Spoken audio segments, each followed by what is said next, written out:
Kung mananampalataya ka na at may relasyon ka sa Diyos, alam ko na nakikita mo lahat ng nangyayari dito sa mundo natin, lalo na sa bansang Pilipinas, na isang sign ni God. Isang sign na malapit na siyang dumating. Sunod-sunod ang trahedya, no? Hindi pa nga tayo nakaka-move on sa lindol sa Cebu, nasundan pa sa Baguio at ngayon naman sa Davao. At talaga namang matitinding lindol pa yung tumatama sa atin, ha? Marami dito, for sure, sa Davao, sa Cebu, sa iba't ibang panig ng Pilipinas, ang nasayang yung mga pinaghirapan. At hindi lang yung lindol na yan yung problema natin. Sa buong mundo nangyayari yan. Yung mga pagbaha, pati gobyerno natin na korap, kinakalampag na. Ikaliwat ka na gera. Maririnig yung laging sinasabi ng mga tao na kailangan maging ready tayo sa mga ganitong klase ng sakuna. Dahil hindi natin alam at kung saan tatama yung mga ganitong klase ng sakuna, kailangan talaga maging handa tayo. Pero alam mo ba na hindi ka lang dapat physically ready, kailangan ready din tayo spiritually.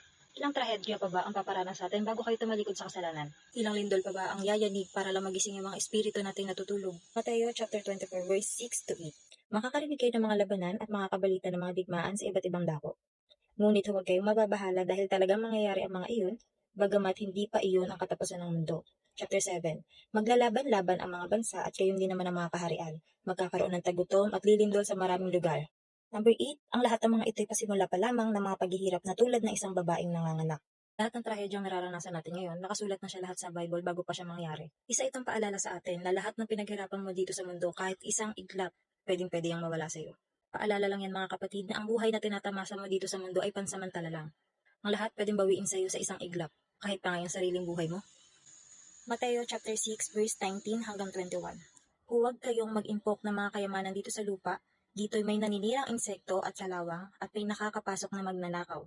Number 20, sa halip, mag-impok kayo ng kayamanan sa langit, dooy walang naninirang insekto at kalawang at walang nakakapasok na magnanakaw, sapagkat kung saan naroroon ang iyong kayamanan, naroroon din ang iyong puso. Mga kapatid, wala naman pong masama maghangad ng yaman. Walang masama na maghangad ng maayos na kalusugan. Wala ring masama maghangad ng mga material na bagay dito sa mundo katulad ng bahay, ng sasakyan. Pero bakit siya nagiging masama? Nagiging masama siya dahil nagpo-focus na lang kayo sa yaman dito sa lupa. Nagiging masama na siya dahil mas inuunan nyo na ang mga bagay na to kaysa sa Panginoon. Yes, normal yan na nagtatrabaho tayo. Normal na gumahanap tayo ng pagkakakitaan. At alam nyo bang yan din yung way na ginagamit ni Satan ng demonyo para iligaw tayo. Gustong-gusto niya yung nagiging busy tayo, nawawalan tayo ng time sa Diyos, na ang focus lang natin kumita ng kumita, ang focus lang natin maiahon ang buhay araw-araw. Ang focus mo lang, ang goal mo sa buhay, makapagpatayo ng bahay, makabili ng sasakyan. Uulitin ko po, wala pong masama sa lahat ng iyan, pero wag po natin kinakalimutan ng Diyos. Mas maganda pa kung ginagawa natin lahat ng bagay na yan na Diyos ang tinitingala natin. Mas maganda kung habang ginagawa natin lahat ng bagay na yan, meron tayong relasyon sa Diyos. Dahil unang-una, saan ba nanggagaling lahat ng blessing na yan? Hindi ba siya rin yung nagbibigay sa'yo ng mga bagay na yan? Baka mamaya, dasal ka ng dasal na makamtan yung mga bagay na yan, pero pag binigay na sa'yo, nagpapasalamat ka pa ba? Kailangan nyo na mag-repent mga kapatid. Kailangan na natin mag-repent lahat, magbalik loob na kayo sa Diyos. Kung kayo ay Kristiyano na, hindi na kayo magugulat sa mga trahedyang nangyayari ngayon sa mundo, at lalong hindi kayo matatakot dahil lahat yan nakasulat na sa Biblia. Lahat yan propesiya na talagang mangyayari at totoong mangyayari. Dapat aware ka, dahil yung sign na yan, sign na malapit na siya, at dapat nga excited ka pa. Ngayon, kung wala kang relasyon sa Diyos, takot talaga yung mararamdaman mo, dahil hindi ka naman handa spiritually. Mateo chapter 34 verse 33 hanggang sa 35. Gayon din naman kapag nakita ninyo ang lahat ng ito, malalaman ninyong malapit na siyang dumating, halos naririto na. 34. Tandaan ninyo, magaganap ang lahat ng mga ito bago maubos ang saling lahing ito. 35. Lilipas ang langit at ang lupa, ngunit ang aking mga sinasabi ay tiyak na mananatili. Lahat ng trahedya na yan, sign ng pagdating niya. Handa ka na ba? Kapatid, hanggat may oras pa, bumalik ka na. Umalis ka na dyan sa makamundo mong gawain. Tandaan nyo po mga kapatid, hindi man tayo umabot sa wakas ng mundo, pero pwede rin tayo masawi sa mga trahedyang nangyayari dito sa mundo. What if kasama ka mamatay sa lindol? What if hindi ka na magising mamaya? Bawat segundo meron pong namamatay. Hindi natin alam at walang makakapagsabi kung kailan ang oras natin. Kung sakali man na mamatay ka sa mga oras na to kapatid, na wala kang relasyon sa Diyos, sa impyerno ang bagsak mo. Alam mo ba, pag napunta ka sa impyerno na yun, kahit anong tawag mo sa Diyos, wala na pong Diyos sa lugar na yun. Wala nang sasaklolo sa'yo. Kahit gustuhin mong umalis dun, hindi ka na makakaalis dahil tormented ka na dun. Isipin mo na lang kapag napasok ka dito, 'di ba? Habang nagluluto ka, ang sakit na. What if buong katawan mo nararamdaman mo yung pagkasunog, yung pagkapasok?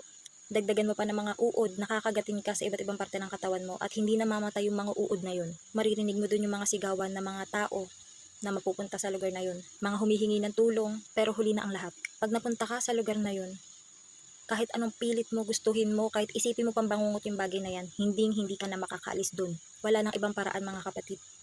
Kapag once na namatay ka na, nang wala kang relasyon sa Diyos, wala ka ng pag-asa. Sobrang pahirap. At habang buhay mong mararanasan to, hindi ka makakatulog, hindi ka makakakain, uhaw na uhaw ka sa init. Yung iba ginagawang biro ang impyerno. Pero hindi magandang biro ang impyerno, mga kapatid. Hindi mo gugustuhin mapunta sa lugar na yun. Kaya naman mag-repent ka na, kapatid, hanggat may oras pang ibinibigay sa'yo. Habang nabubuhay ka pa, ipagdasal mo na yung buhay mo. Dahil kapag namatay ka, wala naman ang magagawa yung mga parasal na ibang tao sa'yo. Sabi po sa Biblia, ikaw po ang tatanggap ng salvation at hindi po yung ibang tao ang magliligtas sa'yo. Kahit ipagdasal ka pa ng kahit na sinong tao dyan, kahit gaano ka banal yan, wala siyang magagawa para sa kaligtasan mo. Kaya naman habang buhay ka pa, ikaw mismo ang lumapit sa Diyos. Kailangan mong tanggapin si Jesus Christ bilang tagapagligtas. Dahil si Jesus Christ, binayaran na niya lahat ng kasalanan mo. Siya na yung napako sa krus. Namatay siya sa krus at muling nabuhay pagka ikatlong araw. Para saan? Para bayaran yung kasalanan mo at hindi sa impyerno kundi sa langit ang punta mo. It's a free gift. Free gift lang to ni Lord.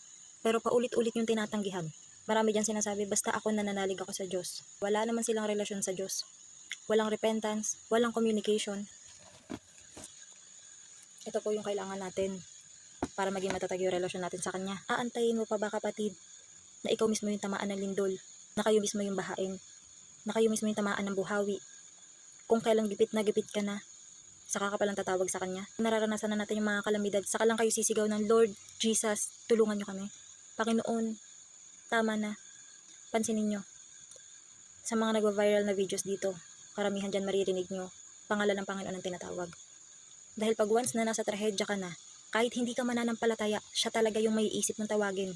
Kapag talagang nagigipit ka na sa trahedya, saka mo siya naaalala, dun ka palang nagpipray. Paano kung dun palang sa trahedya na yun mawala ka na? Hindi mo na marinig yung mga gusto niyang sabihin sa'yo. Hanggat may oras ka pa, mag-repent ka na. Surrender mo lahat sa Kanya. Yang buhay mo, lahat-lahat, kung may pinagdadaanan ka man, pagsubok, ibigay mo na sa Kanya yung buhay mo dahil hindi mo kayang iligtas yung sarili mo. Hanggat humihinga ka, hanggat may buhay ka, kapatid, may plano siya sa'yo. Huwag natin sayangin yung pagkakataon na binibigay sa atin. Kung nakakarinig ka na ng mga ganitong gospel, mga nag-share ng salita ng Diyos, sign na yan, kapatid, para bumalik ka na sa Kanya. Baka sabihin nyo, paulit-ulit nyo na naririnig to na malapit na siya, malapit na yung dumating. Dapat nga natutuwa ka pa. Dahil may chance siyang binibigay sa'yo. Dahil sa isang iglap, pwede niyang itigil lahat. Pero hanggang ngayon, binibigyan ka niya ng pagkakataon, binibigyan niya tayo ng oras para magbago.